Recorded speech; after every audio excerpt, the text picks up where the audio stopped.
Hey all, Dave from Blue Bears Games here again with another edition of $20 MTG budget decks. Today's deck is going to be green-white tokens or Selesnya tokens. This deck is for those of you who don't want to play creatures but want to play creatures.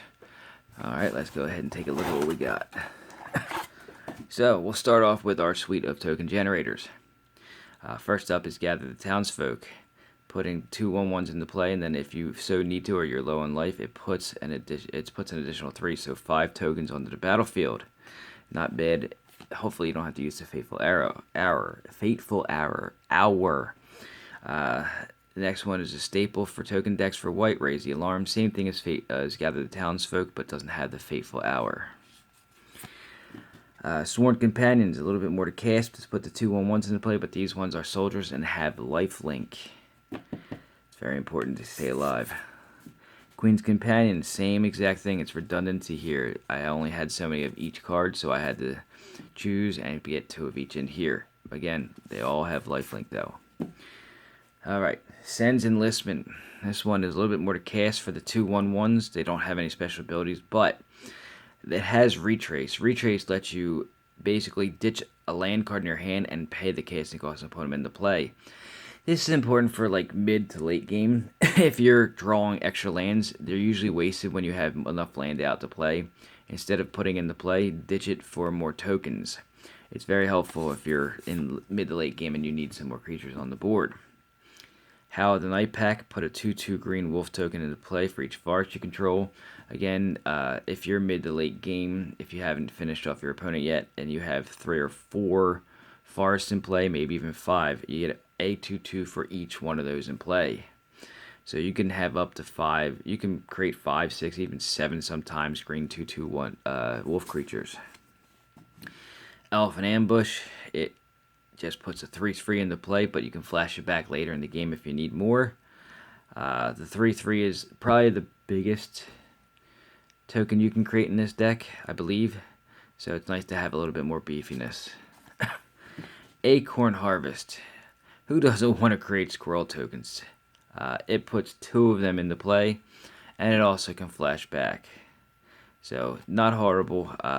I have special edition squirrel tokens that I have made from a long time ago. They're not exactly PC, but they're funny to play, and when I put them out there, people seem to get a good laugh out of them. So I always want to put squirrel tokens into a deck. Now, if you haven't noticed, the name of my business, what I go by, Blue Bear. I'm a big fan of bears. Had to make it so I could put some bears into there somewhere. This one, however, has a lot going on. This is not just your average put a couple tokens into play. It puts 2 2/2s into play. If you have Threshold, which I explained to you before, was if you have 7 cards in your graveyard, you are considered to have Threshold. You put 4 into play instead for 5. That is 8 power for 5 mana. The best part about it is you can also flash it back, meaning you can put 8 more power on the board if you're in the mid to late game. That's a lot of 2/2 tokens to put into play. So I put a couple of those in there. Now, once your tokens are in play, they're just tokens. I went with some intangible virtues just to beef them up a little bit and give them vigilance. I explained to you before the power of vigilance. Vigilance makes it so you can attack and block. It's kind of an important thing. If you put yourself in a vulnerable position and you can't block an incoming horde, or somebody plays against you a hasty creature and you can't do anything about it, I like to have vigilance on my creatures if at all possible. This beasts them up and gives them all your creatures vigilance, specifically to all your tokens. This is a new addition I threw in there when I opened up a couple of packs of Amonkhet, or whichever one this one's from. It's the only creature in the deck for a reason. You're not really playing creatures to play creatures, but you're playing this one because every time a creature comes into play, you gain a life, and it itself embalms, meaning that even if it dies, it comes back as a token.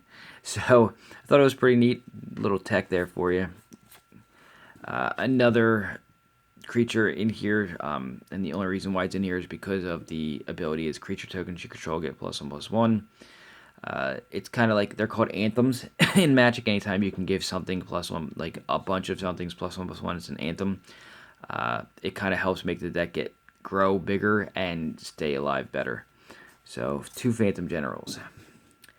Jade Mage, to help put more tokens into play repeatedly so that you don't waste a spell. if you're late to mid game again, putting more tokens into play is more gooder, right? So we got a couple of those in there. Call the Conclave, 2 to cast to put a 3/3 into play. One of the cheaper spells for one of the bigger tokens you're going to be able to create. Put 4 of them in there because that's your hope is that you can get that off second turn and you have a 3/3 on the board faster than most people can have a 2/2. Vitu Ghazi Guildmage. It's one of those guild style cards where it does something the guild itself does. This one puts a 3/3 green centaur into play, but it also populates. Now, the important part of this card is not the 3/3, it's the populate. Populate lets you put a token on the battlefield that's a copy of another token you already control. Your hope is that you've already gotten a 3/3 centaur down, and then you can just start populating more centaurs onto the battlefield. The kill card. You're swarming your opponent, but you have nothing but 1/1s or 2/2s. Your hope is that you draw an overrun. Surprise them with this. They all get +3/+3 and trample. Your hope is that you can finish your opponent off with this one. So I put 2 of them in there. The rares. I actually start with the special foil because the special foil is one of the ones that really is helpful for the deck. It's almost like putting out a ball lightning or any kind that's like that. It's 4 to cast, and you put a 5/5 token onto the battlefield with trample. The difference between this and, say, a ball lightning style card is that card has haste, but it also dies at the end of the turn. This one stays in play. So that is the special card for this deck. Fated Intervention. It puts 2 3/3 enchantment creature tokens onto the battlefield.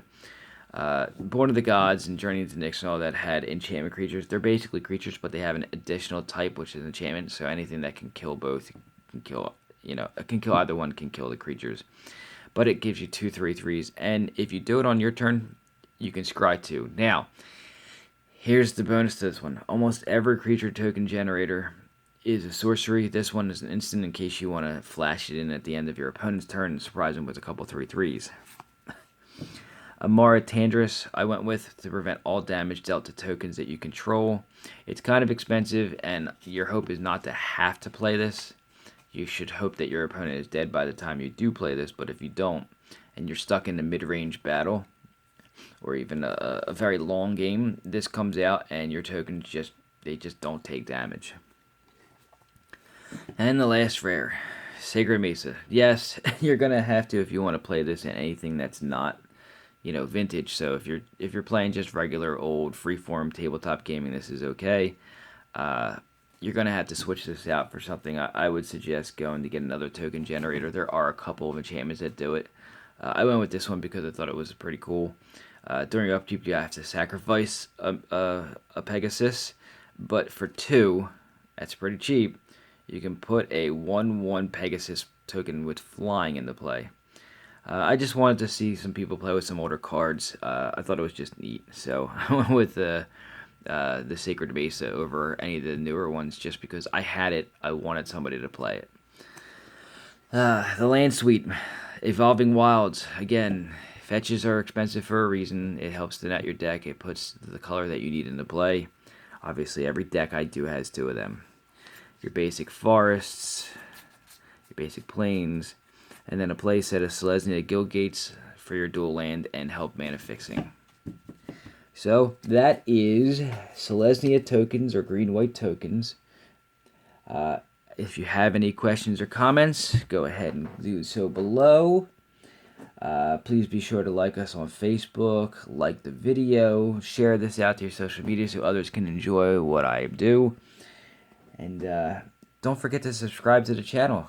I'd like to see some more subscribers come in. If you guys enjoyed, or if you don't, let me know why you do or don't either way, so I can make better content. Anyway, I hope you enjoyed the video, and thank you for watching.